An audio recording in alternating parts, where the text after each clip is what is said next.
नमस्कार माझ्या सर्वांना, मी शिवानी गावाकडच्या स्वादमध्ये आपलं खूप खूप मनापासून स्वागत आहे. तर आज मी तुमच्यासोबत शेअर करणार आहे अगदी चटपटीत बनणारी मस्त कुरकुरीत करारी आलू टिक्कीची रेसिपी.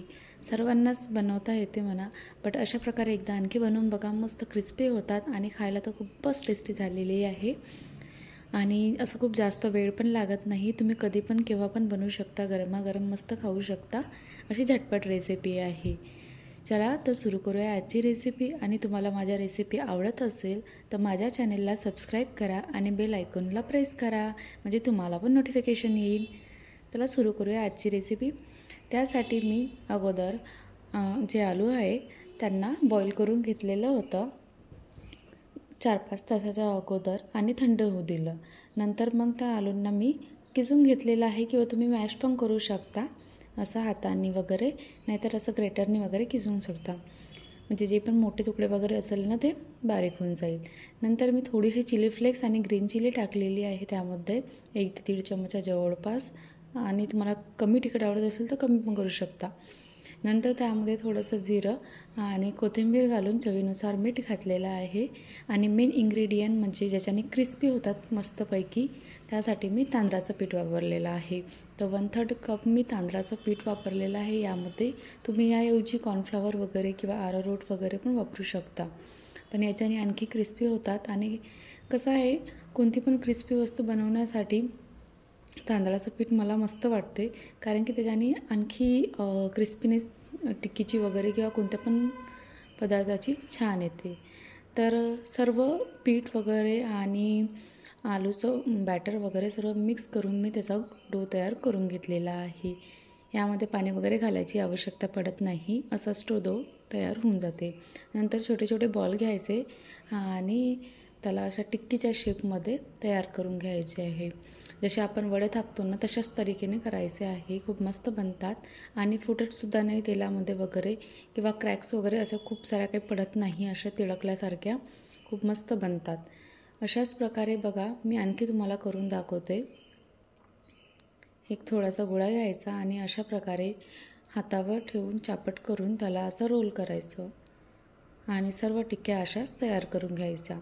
यामध्ये तेल पण जास्त टाकण्याची आवश्यकता नाही. जसं आपण कोणती पण वस्तू फ्राय करायला तेल टाकतो ना जास्त, त्यामध्ये इतकं तेल टाकायची आवश्यकता नाही. थोडंफारच टिक्की बुडेल इतकं तरी, म्हणजे टिक्की बुडलंही नाही पाहिजे, थोडीशी अशी जेवढं मी टाकलं आहे अंदाजे 1/4च्या जवळपास.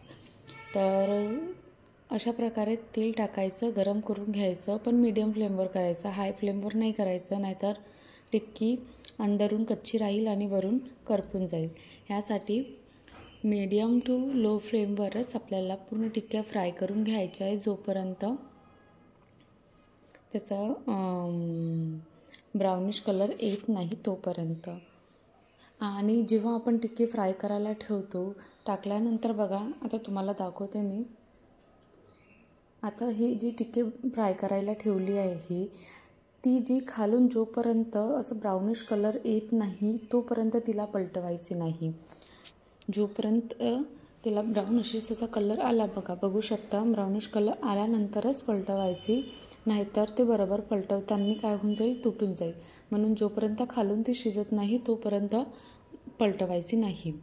नंतर बाकीच्या पण मी टिक्क्या अशाच प्रकारे फ्राय करून घेतलेल्या आहे. आणि त्यासाठी मी चटणी पण बनवत आहे आता. तर 4-5 मिरच्या घ्यायच्या, हिरव्या मिरच्या, आणि कोथिंबीर आणि पुदिनाचे पत्ते घ्यायचे, थोडंसं अद्रक टाकायचं आणि मीठ टाकायचं, व थोडीशी हिंग व काळं नमक टाकायचं. काळं नमकने कसं टेस्ट आणखी छान येते. आणि थोडासा लिंबाचा रस. याच्यामध्ये तुम्ही थोडीशी साखर पण टाकू शकता. मी थोडीशी नंतर साखर टाकताना व्हिडिओ बनला नाही, तर थोडीशी अर्धा चमचच्या जवळपास साखर टाकायची आणि थोडंसं पाणी घालायचं आणि असं मस्त चटणी तयार करून घ्यायची. हिरवी चटणी पण तयार आहे. आणि तुम्ही इमलीची चटणी त्यामध्ये बनवू शकता, पण मी बनवली नाही. मी रेडीमेडचीच घेतली यावेळेस, थोडी जे पॅकेट मिळतात ना छोटेवाले पाऊचसारखे, तेच वापरली आहे. यामध्ये जास्त लागत नाही ना इमलीची चटणी, म्हणून मी थोडंसं केली. तर नंतर काय करायचं, हिरवी चटणी, इमलीची चटणी, शेव, थोडेसे काळं नमक आणि चाट मसाला आणि दही घ्यायचं मस्तपैकी. ह्या सर्व इन्ग्रेडियंट घेऊन घ्यायचे. नंतर एका प्लेटमध्ये टिक्की ठेवायची, 2-3 टिक्क्या ठेवून द्यायच्या आणि त्यावर मस्त दही टाकायचं. थोडंसं हलकंसं गोल राहील असं दही घ्यायचं. खूप जास्त खट्टवालं दही नाही घ्यायचं, म्हणजे छान वाटते खायला. आणि दह्याला फेटून घ्यायचं अगोदर. फेटल्यानेच मस्तपैकी ते जेव्हा आपण टाकतो ना तर छान वाटते. त्यावर मी दही टाकल्यानंतर थोडीशी हिरवी चटणी टाकली आहे, कारण की हिरवी चटणी जास्तच तिखट झालेली होती. म्हणजे थोडीशी हलकीशी तिखटच होती. मी जास्त मिरची टाकली म्हणून, कारण की माझ्या घरी तिखट जास्त खातात. तुमच्या इकडे कमी खात असेल तर हिरवी मिरची कमी करू शकता तुम्ही. नंतर त्यामध्ये थोडीशी इमलीची चटणी, शेव वगैरे आणि काळं नमक, थोडंसं रेड चिली पावडर आणि चाट मसाला टाकून मस्तपैकी तयार केलेली आहे. आणि ही झटपट बनणारी आहे, खूप असं जास्त वेळ लागत नाही. फक्त आपल्याला टिक्की पटकन फ्राय करून झाल्या पाहिजे इतकंच आहे. नाहीतर असं खूप वेळ लागेल बा असं काही नाही आहे. 15-20 मिनटामध्ये पण बनतात. अशा प्रकारे टिक्की तयार करून बघा आणि माझ्या चॅनलला सबस्क्राईब करा. थँक्यू.